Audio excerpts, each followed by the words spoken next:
Welcome to Influential Entrepreneurs, bringing you interviews with elite business leaders and experts, sharing tips and strategies for elevating your business to the next level. Here's your host, Mike Saunders. Hello and welcome to this episode of Influential Entrepreneurs. This is Mike Saunders, the Authority Positioning Coach. Today we have back with us Andrew Carrillo, who's the president and founder of Barnett Capital Advisors, and we'll be discussing asset allocation in retirement portfolios. Andrew, welcome back to the program. Thank you, Mike.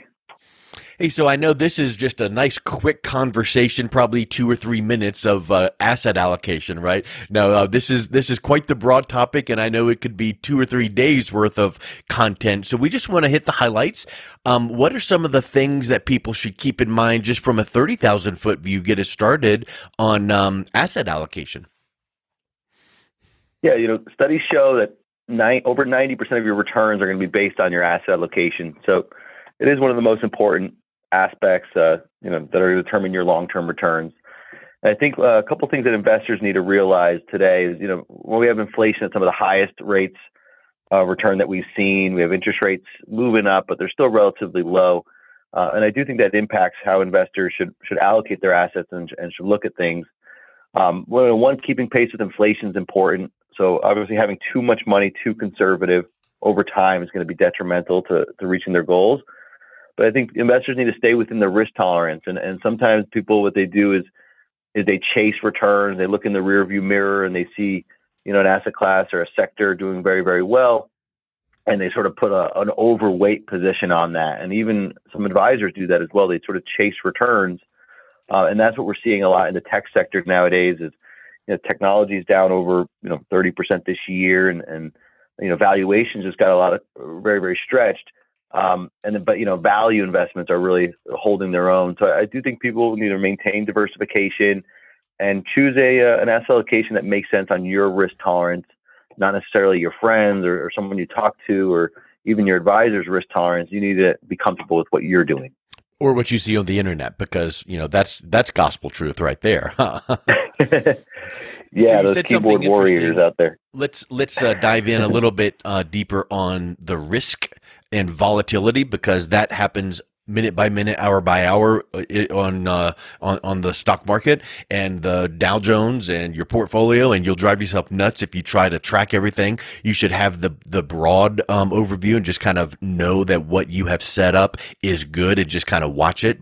But when you see that volatility happens, you said something really interesting about being overweight in certain things. So you see something and you want to react and go, ooh, this happened, so now I need to do that. Whatever that is. We don't need to talk about, strategies, but in my mind, it brought up the word rebounding. Because if you react to something and go, ooh, this happened, so now I need to shift my portfolio to another strategy, well, you might be overweight and have gone too far, and then now you need to rebound and try to reallocate, and it seems like you'd be always chasing your tail trying to catch up, right? Yes. And you want to be a little proactive versus reactive. Yeah. Really have a plan in place for whatever the market, brings at us.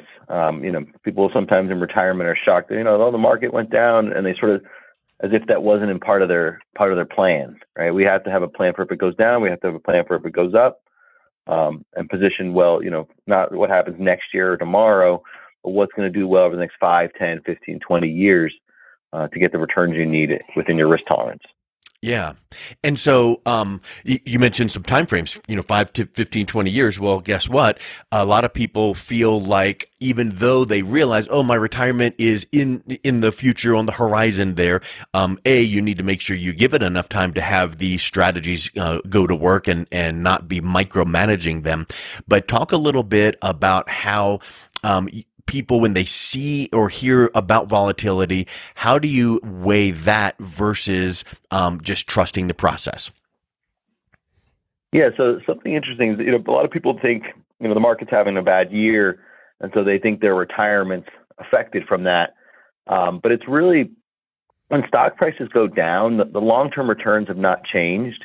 What's happened is returns will be higher now, going forward from these levels on average. So all it does is make the long-term return when you bought has not changed. You're still going to earn, whatever it is, 9-10% on the stocks on average, but returns, from these levels are going to be higher. So for example, in the last 10 years, returns were above average.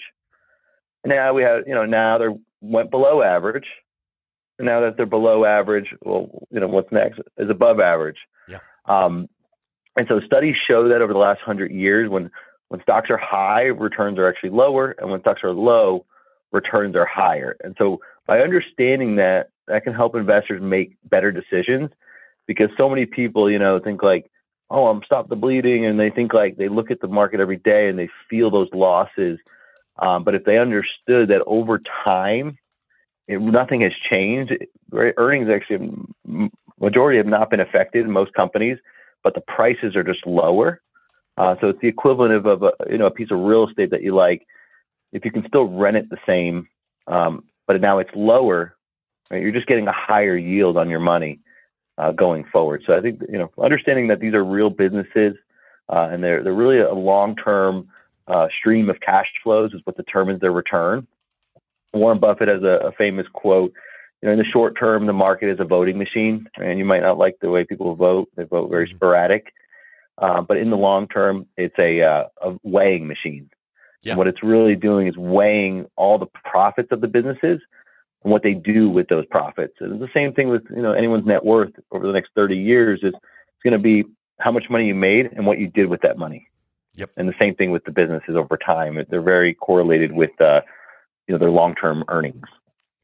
And you were mentioning just in that explanation, when this goes up, and I know that there's like the seesaw effect with many factors, but you mentioned also inflation, and we don't need to get into a masterclass on what inflation does, but I do realize that when inflation is high, then it impacts the market, sometimes in good ways in some sectors, sometimes in bad ways. And then when they try to level off inflation, then to do that pushes the seesaw back down in another area, and it's like the people that were initially upset, now they're happier because they're trying to fix inflation, but then the other sector, the other side of the market is like, hey, wait a minute. So talk a little bit about why inflation does that seesaw effect. Yeah, so inflation is caused by the government's increase in the money supply. The government typically will want to point at other things. That's very common throughout history. But at the end of the day, if you create more dollars, each dollar is less special. That's supply versus demand. And so what happens is they've kept rates too low for too long. And what that does is when they have rates low, it brings up asset prices. It makes real estate more affordable, right? On a 3%, you can afford a lot more house than at a 6% interest rate. But the other way, as they're sucking up some of the money they printed and they raise interest rates, people start seeing, okay, maybe I can earn 3 or 4% in cash and I might not take as risk. And so valuations in the stock market get compressed. And that's what we're seeing here. But I do think, having inflation does have a history of getting out of control. And so that's why it's important that the Fed, they probably should have done this a few years ago, but it's important that they act and do get the inflation under control, because confidence in a currency is very important historically. Because without confidence, it has no value, and it's not confidence in the ability of the government, or it's really in the confidence in the currency's ability to hold its value. And if that confidence is lost, it can go to its intrinsic value very, very quick. So that's what we're seeing recently, and I think that's important for investors too, because taking a look at how much of your assets are in confidence assets, or how much of your assets are in real assets that get their value, from the businesses that they're in. Or do they get their value, from a dollar that may not be worth as much in the future? And I think having a balance there is the key to making sure we're truly diversified and going to get the returns you need to survive, whatever level of inflation we have in the future. Yeah. Andrew, you mentioned confidence, and that word made me think of the word sentiment, because I know in the markets, many times if you start losing confidence, the sentiment in the market is changed, and it starts to plummet, and it has nothing to do with the, track record of this sector or this class or this stock or this whatever. And it doesn't matter. It's like, no, look, this is a good investment, because it doesn't matter if the sentiment is shifting. So I think what you say about that inflation, aspect, without even having to get into the weeds, it really does. There's a big factor in that confidence and sentiment, and that's what many times it drives the market without even being able to point to charts or track record. Yes, correct. Yeah, and confident.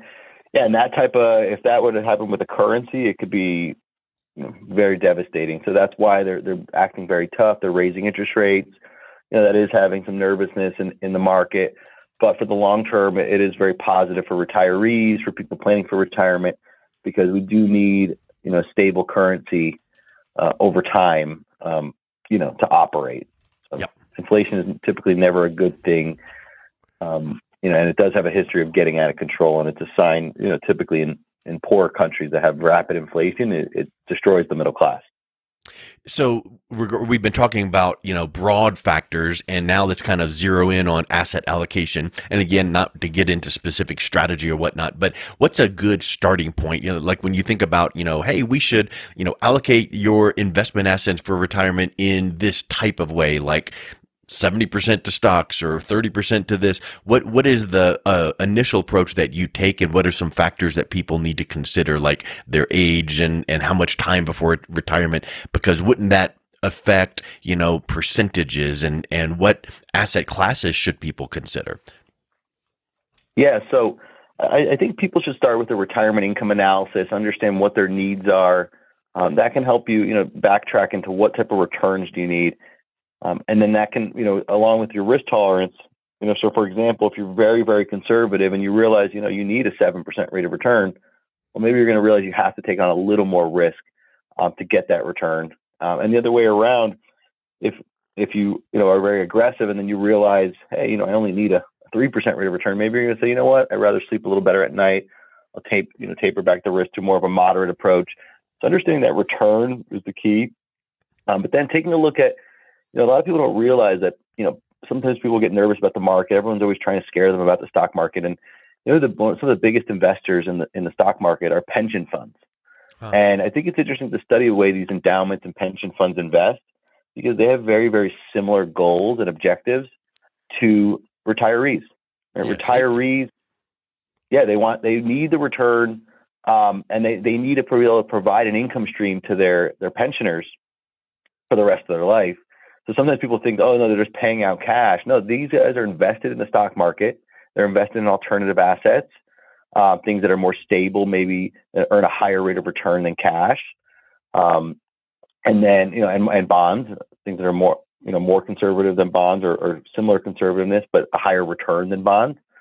And so I think it's interesting to look at that. And I think alternatives can play an important role in this market to help improve the risk-adjusted returns of a portfolio and combine that with the stock market portion.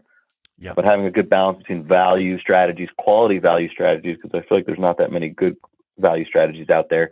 And then also having some growth assets. And sometimes people think, the word growth means it outperforms value. Well, historically, in the last 100 years, value strategies have actually outperformed growth. But it's just because people hear the word growth, they think it outperforms. But also, buying businesses at reasonable prices is important to long-term, returns. And sometimes, just because a company is growing doesn't mean it makes sense to pay 100 times sales for a company that doesn't make any money. So I do think we're seeing a lot of that in the market. People got a little too momentum chasing and greedy, and didn't look at the numbers of these businesses. And we're starting to see that as interest rates go up, people are paying a little more attention to that. Yep. Now, I know you mentioned bonds, and without getting into, a deep dive on bonds, are there times where bonds are better investments than other times? Like in an inflationary market, is it good to be in bonds, or should you wait a while? Because I know stocks, that's kind of like a pretty, tried and true class, same as bonds, but I know that there's times of the year that it's better to be in bonds or not. Yeah, well, bonds, especially, it depends on the maturity. Right now, the shorter term bonds, 6 months, a year, are pretty attractive. You can get 3-4% with very little risk. And even right now, a 30-year bond, lending money to the U.S. government for 30 years, is paying 4%, but you can get that pretty much on a 6 month to a 1, the same yield. Now, the risk with a long-term bond is if interest rates rise, which, are expected, you can basically, long-term bonds will go down around 20% for every 1% increase in interest rates. And so that's something That's pretty risky, even though, yes, you are guaranteed your principal over 30 years. 30 years, you will get your money back. But in the meantime, you could see that capital fluctuate, quite a bit if interest rates even just go to 6. Yeah.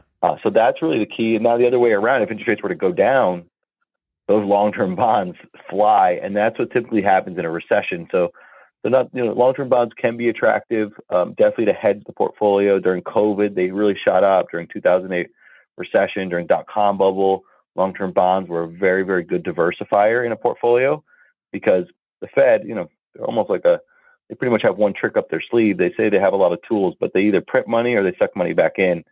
And a lot of times when we hit recession, they will stop raising rates and they will start cutting interest rates. And that's usually to offset a decline in real estate, offset a decline in the in the stock market. And so those long-term bonds can be attractive, but they're not having a fun time right now. But eventually, that tide will change. And so that's really, it all depends on the maturity of the bonds, and what's happening with interest rates, depending on what's happening in the economy and inflation. Well, also there's the other aspect of asset allocation, which is the old-fashioned cash, right? So there should always be, probably, in my opinion, some percentage that you go, okay, we need to keep a certain percent, 10% or whatever the percentage is, just sitting in the sidelines, just completely liquid and completely risk-free. So what is your position on keeping cash as part of your asset allocation? Yes, I think having a good amount of cash is important. Everyone's risk tolerance can be different, and I think it gives you peace of mind. I think it also helps you be more successful with your investment assets, because you're not, if something comes up, you don't have to go to your portfolio. You're not getting as nervous about the volatility. You can say, look, I got this 50, 100,000 in cash. That's just sitting there and earning some interest, but at least it's my safety net. And I think people are more successful if you have no cash or very little cash below what you really feel like you should. You're going to be, I think, not as good of an investor in the market. Yeah. Well, I know that, like I said at the beginning of our talk, at the phrase asset allocation is quite the broad category and conversation. So we hit on so many of these key points to keep in mind, that then when you can drill in and go, okay, now what should my percentages be? Well, it's based on risk. It's based on your age. It's based on, your retirement goals. All of that needs to be done with someone like yourself to sit down with and say, okay, now let's look at your situation. So what I would wonder is if someone is listening to this thinking, okay, those points made sense, how would it look for me? What's the best way people can learn more and then reach out and connect with you? Yeah, people can schedule a complimentary meeting with me on my website or call me at 305-328-8538. And I really think in a lot of places, they're doing very traditional asset allocation. I think the world that we're in today with the inflation, it requires, some more thinking about alternative assets, some thinking about the defensive parts in the portfolio, and an adaptation to the times that we're in. And so people can either email me or on my website or call me. Yes. Well, Andrew, thank you so much for coming on. It was a real pleasure having you back on. All right. Thank you, Mike. Anytime. You've been listening to Influential Entrepreneurs with Mike Saunders. To learn more about the resources mentioned on today's show or listen to past episodes, visit www.influentialentrepreneursradio.com.